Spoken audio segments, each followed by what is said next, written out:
సందర్భంలో ఇక్కడ మేడ్చల్ జిల్లా కలెక్టర్ ఆఫీస్ దగ్గరికి వచ్చినటువంటి అందరికీ పేరు పేరున ధన్యవాదాలు తెలియజేస్తూ ఉన్నాం.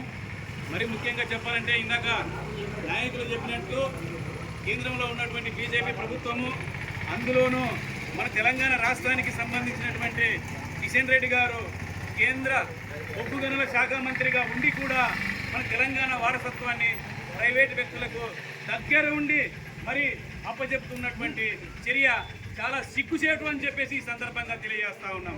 మరి ఆయన కేంద్ర మంత్రిగా పదవి ప్రమాణ స్వీకారం చేసి తెలంగాణలో ఉన్నటువంటి సహజ సంపదను, సహజ వనరులను అదానీకి అప్పచెప్పేదానికోసం ప్రయత్నం చేస్తూ ఉన్నారు.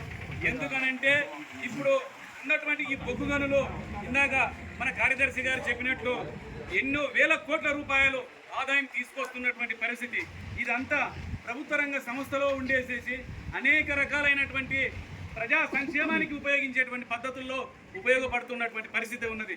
కానీ దాన్ని చూసిన తర్వాత బంగారు బాతుగుడ్డులాగా కనపడుతున్నటువంటి ఈ సింగరేణిని ఏ విధంగానైనా సరే తన మిత్రుడైనటువంటి అనుంగ మిత్రుడైనటువంటి అదానికి అప్పచెప్పేదానికోసం ప్రయత్నాలు చేస్తూ ఉన్నారు. తద్వారా ఆ వచ్చేటువంటి డివిడెండ్ కానీ లేదంటే వచ్చే ఆదాయం అంతా తన మిత్రునికి దక్కేటువంటి పరిస్థితి ఈరోజు కల్పిస్తున్నారు. అదేవిధంగా ఇక బొగ్గు గనులని ప్రైవేటీకరణ చేసిన తర్వాత మనకు విద్యుత్ ఛార్జీలు పెరిగేటువంటి అవకాశం కూడా ఏర్పడుతుంది. ఎందుకంటే తను ఆ బొగ్గు గనులని ప్రజా అవసరాల కోసం సంబంధించిన పద్ధతుల్లో వాటిని వెలికి తీయకుండా ఆపేసేసి తనకు లాభాలు కావాలన్నా కూడా బయటికి తీసేసి ఎక్కువ మొత్తంలో కేటాయించినటువంటి రేటు కన్నా ఎక్కువ మొత్తంలో ప్రభుత్వానికి అనే స్వయంగా అమ్మేటువంటి పరిస్థితి ఏర్పడుతూ ఉన్నటువంటి పరిస్థితి ఇది. ఏ విధంగా అయితే బిఎస్ఎన్ఎల్ని నాశనం చేశారో అదేవిధంగా ఎల్ఐసిని నాశనం చేశారో ఈ విధంగా ప్రభుత్వ రంగ సంస్థల్లో ఉన్నటువంటి బొగ్గు గనిని కూడా నల్ల బంగారాన్ని కూడా ప్రైవేటీకరణ చేసి దాన్ని కూడా నాశనం చేసేటువంటి పరిస్థితి.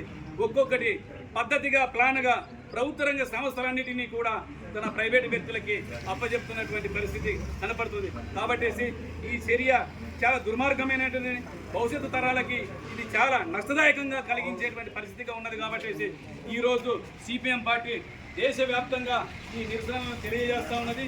వాటిని మనమందరం పాల్గొని విజయవంతం చేయాల్సినటువంటి అవసరం ఉన్నది. రాబోయేటువంటి కాలంలో కూడా ఈ బీజేపీ అనుసరిస్తున్నటువంటి ప్రజా వ్యతిరేక విధానాలని మనం నిరసిస్తూ పోరాటం చేయాలని చెప్పేసి బొగ్గు గనుల వేలాన్ని రద్దు చేసేంత వరకు మనం పోరాటంలో ఉండాలని చెప్పేసి తెలియజేస్తూ ఈ అవకాశాన్ని ఇచ్చిన మీ అందరికీ ధన్యవాదాలు తెలియజేస్తూ ఇస్తున్నాను. జిందాబాద్ సిపిఎం, జిందాబాద్ జిందాబాద్. బొగ్గు గనుల ప్రైవేటీకరణను ఆపాలి.